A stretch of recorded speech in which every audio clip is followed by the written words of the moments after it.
Well, hello, and thank you for joining me for another Alex on Tech and ITY video. I have with me today Cheryl Mack. She's the CEO of StartCon, the largest startup and growth conference to help you disrupt the disruptors. Welcome to the program.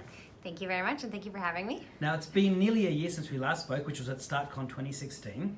And I'll have a link to those video interviews in this article. But this time we're speaking a couple of days beforehand. So can you tell us what some of the highlights of StartCon 27 will be? Yeah, absolutely. So we've grown the event so much.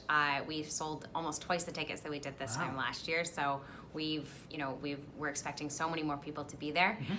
Some of the highlights, we have an amazing lineup that is coming this year. We've really gone above and beyond. I think we have 3 CEOs and 1 CMO from some of the top companies that are coming. The CEO of Dribble, CMO of ClassPass, CEO of Crunchbase, huge names. Some other highlights, we've still running one of the largest pitch competitions in the country. We have 93 startups pitching. We have a dedicated AI stage this year, so you'll hear Very topical. Yes, you'll hear about AI across the industries. And machine learning? Yep, machine learning, bots, all of the things that everybody's excited about with AI this year, so lots of new things this year. And when you look back, you say it's doubled in size, but what were some of the things that you learned during StartCon 2016 that you thought, we've got to make this better for this year?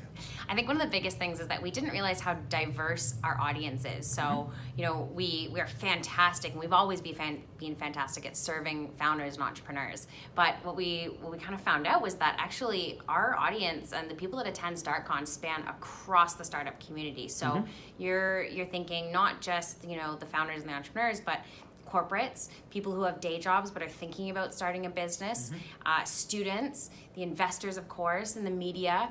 But there's also designers and developers, and then there's the corporate ventures and the corporate innovation teams that want to join now. So I think the biggest learning that we found is that we actually, we're not just catering to the founders. We are providing content for everyone across the startup community and anyone who wants to get into the community in general, and providing content for them, providing experiences for them, making sure that everybody feels like this is the place for them, so that we really are the cornerstone event for the startup and growth community.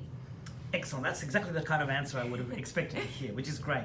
Now, it's on Friday, the 2nd of December, and finishes on Saturday, December 3. So are there still tickets left, and are you doing the digital pass again this year? Yes, so we do have a couple of tickets left. We're super close to selling out. It's actually on Friday the 1st and December the 2nd. Sorry about that, I misspoke that. And that's, so you can still get tickets at startcon.com? Yes, actually, if we are sold out, which we're very close to being sold out, you can actually go to startcon.com/secret-buyers. Ooh. Secret-buyers. Okay. That's just my secret link to you guys, to your readers, and you can actually still get tickets. That's for the couple last-minute ones. Shall I put that as a link in the story, or just leave it in the video? Maybe leave it in the video as a little Easter egg for people to find there. And of course, the digital pass is still available. Yes, absolutely. So one of the things that we do for not only every attendee that comes, but anyone across the world really who wants to experience the content, is that we live stream the main stage, and we record every content or every talk that happens, and we put it onto our digital pass. It's only like $60, so it's super accessible. If you really want the content, which is high value content, then we recommend the digital pass. And this also covers the previous, and you get access to all of the previous talks as well. Right. Well, there you go. Very good value. And so tell us a little bit about the show floor. Has that doubled in size as well? It has. We could not fit another expo booth on that floor if we tried. I think we'd be violating some health codes or fire codes or something. The expo, I'm so excited. So not only do we have 150 exhibitors, we have 35 startups each day. That's 70 in total startups that are exhibiting. They're like in their little booths. They're pitching all day long. It's one of the most exciting things. But in addition to that, you will also find, and this is the coolest thing, we have miniature self-driving cars that are going to be doing demos outside on the pavement there. So we also have Red Bull involved with our expo this year. So everything is happening. It's really amazing. Are they autonomous cars? Yes, self-driving autonomous cars. There's 10 of them. They're like this big. And they're doing a demonstration of essentially what would happen with the real cars out in the real world, which I think is so cool because we've all heard about it. But yeah, now we get to actually see it. Very cool. Now, you've been involved in starting up StartCon, which has been like a startup experience in itself. It has. And then from all of the CEOs you've seen and the startup pitches you've heard, what would you distill as sort of the top 3 most important things every startup should do, or is 3 too small a number? 3 is absolutely too small a number, but I'm going to give you 3 anyway. Okay, thank you. I think the biggest thing that I hear, all the time is that, kind of fear of putting yourself out there. Mm-hmm. I hear this from startups who don't want to tell me about their ideas because they think they're going to steal it. I hear this from startups who are scared to pitch for their first time. I hear this from startups who aren't sure how to approach investors. So it's that fear of putting yourself out there. Yeah. So I think the number 1 is don't be scared to put yourself out there. Don't fear the unknown of, someone's not going to steal your idea, I promise you. So put yourself out there as much as possible, pitch as much as possible. Whenever you can, you should be pitching. Even if it's just to your friend sitting or the random guy on the subway. Don't be afraid to approach anybody. Most people are fairly approachable. So that's my number 1 thing. Yeah. Aside from that, I think understanding the tech, if you're a non-tech founder, or even if you kind of are, but you're not the CTO, just making sure that you understand the tech, because the last thing that you want to do is get to a certain point where you have no idea what's going on with your product. Sure. And if you can understand the tech, then your customers can understand the tech too. Yeah. Which is pretty And the third thing is talk to your customers. Yeah. You should be making 10 calls before 10 is the cliche term, but absolutely, you cannot build anything or do anything without talking to your customers. So for the other 97 things, or the 197 things, you've got to come to StartCon. Yes, or get the absolutely. digital pass. And you'll get all the rest of them there. How difficult has it been to get such a wealth of global talent? I mean, you just double the size of the conference, so you must have been making 10 calls before 10. I was actually. Unfortunately, due to the time zone, it has to be 10 calls before 8. Yeah. But look, the thing is, it is really tough because Australia is far away, and one of our biggest focuses is on bringing international talent out to Australia. Yeah. And even though it is really tough to convince these people, the CEO of these major companies to come out here, we know how important it is, because we know that exposing Australian startups to global minds and global ideas helps them become more global themselves, and that's our goal. So even though it is hard, it's really important, and that's our promise to our audience. And you proved that it's doable. It is, absolutely. Belief, as you were saying before.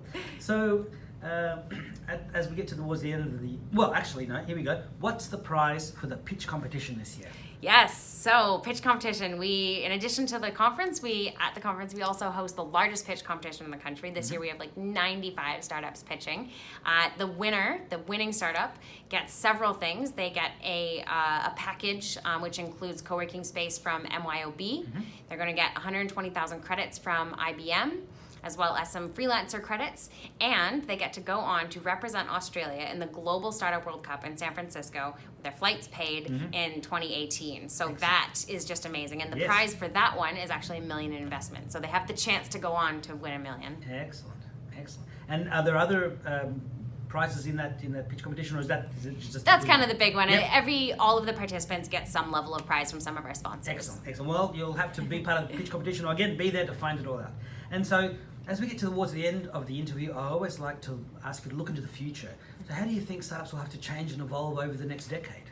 I think that startups are going to need to adapt faster.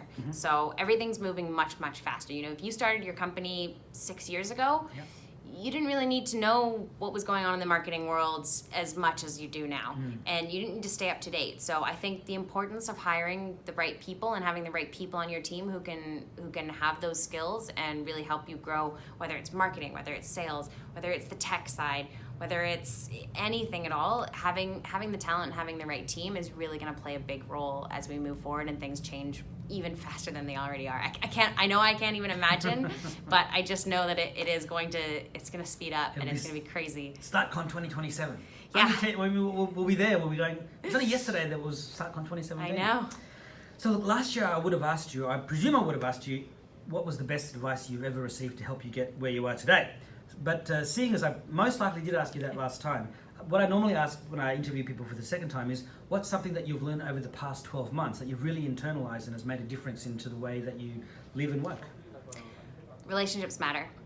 And the people that you know and the people that you help and the people that help you are some of the biggest success factors. So I've learned how much the relationships that I make and what they mean matters, and how much it matters to my success, because I would not be where I am today if it wasn't for the relationships that I've made and the help that those people have given me, and hopefully I'd like to say the help I've given them back. Yeah, absolutely. So I think number one thing, relationships matter, and you got to care about those. Great answer. So what's your final message for ITY viewers and readers, and for your current and future conference goers? If you are a startup or a founder or even thinking about starting a business, you have to come to StartCon. This is the place that will accelerate your business, whether you're at the very, very early stages and you're just kind of figuring it out, or you're a growth company scaling your business. We have the people, the connections you need to make, the content you need to learn, and everything that you need to take your business to the next level. And thanks to the digital pass, if you can't make it in person, you can still make it, which is great. Well, Cheryl, thank you very much for your time. I really appreciate it, and I'll talk to you later on day one of the conference. Fantastic, thank you. Thank you.